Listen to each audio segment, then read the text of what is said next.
Hey, I'm Holly with Presence Point, and I am super excited to be here with another Shepherds in Action video interview. And this is Doug, and Doug is from Canada. We are here in British Columbia. If you can see behind me, the beautiful scenery, the beautiful mountains. God's creation is just like amplified here, and so we're super excited to be here and really just be in the middle of this. But in a conversation with Doug, first of all, we met him yesterday in our shepherding workshop, and of course, if you can't tell, he won a t-shirt, Live Into Your Calling, right? Look in that one. But blessed, I should say, right? But I want to hear a little bit more. He has shepherded in a variety of places, from being a dairy farmer to an executive director in Youth for Christ to working at Sears, right? I mean, all sorts of places, and a family. So tell us where you shepherd now. Right now I shepherd, we still have a family farm, so we're doing renting out the land for a cash cropper. So I've been married for 26 years, I got 3 kids, we shepherd there. My wife and I have had people come into our homes, and they come in and put their lives back together and go out. So we've had about 25 people live in our home over the years, and I'm a director for one of the YFC satellites, so I'm shepherding there. I have been on I guess I'm on 3 boards of different ministries, and so I shepherd there, and yeah. Wow, so it's supervisor, manager, husband, father, board member, it's kind of across the board, and mentor people that live with you, right? Yeah. So how do you incorporate provision, protection, and presence into your leadership on a daily basis? I think my go-to is provision. I love providing an environment for people to flourish, and I love, not necessarily, I don't particularly like to be at the front of all of it and be seen it the most, but I particularly like when you can put the elements in place and somebody can come along and maybe they're not as confident about their leadership or one aspect of their lives, and you can help them kind of, like, you sit and listen to them long enough, and maybe they're not real strong in one area, but they've got gifting and talents that you can just kind of listen long enough and spend enough time with them in a relationship that you can kind of figure out how they can get to their goals, if they want to become a director, if they want to become something else, and provide an environment for them in a safe way to just try stuff. Because half the time they have a sense of what God's going to do.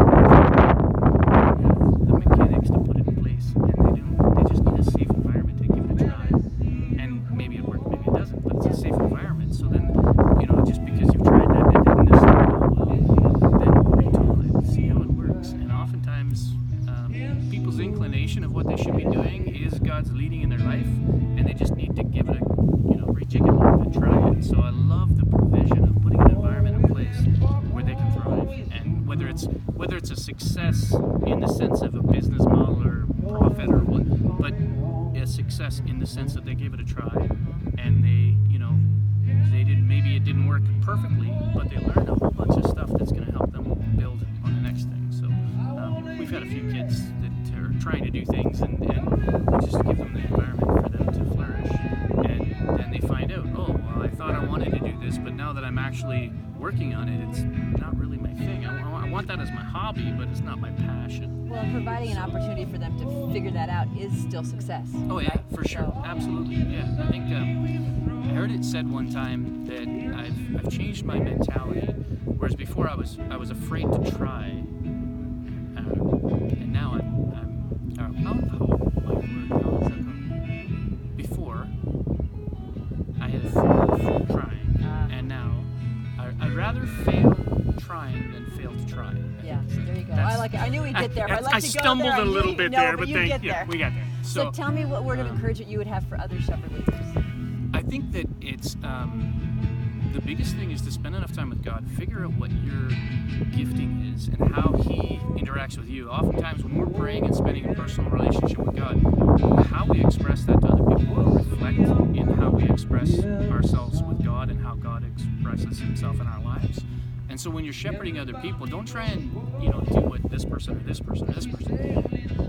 Spend enough time to figure out how God talks to you, how you talk to God. And when you're explaining things to other people and guiding them, just use that natural language that you already have established with God, and you'll be able to really gift them with enough encouragement or wisdom or whatever it is that's coming out of you that's helping them shape what they're going to be doing and succeed at it. I think that's the biggest thing. Cool.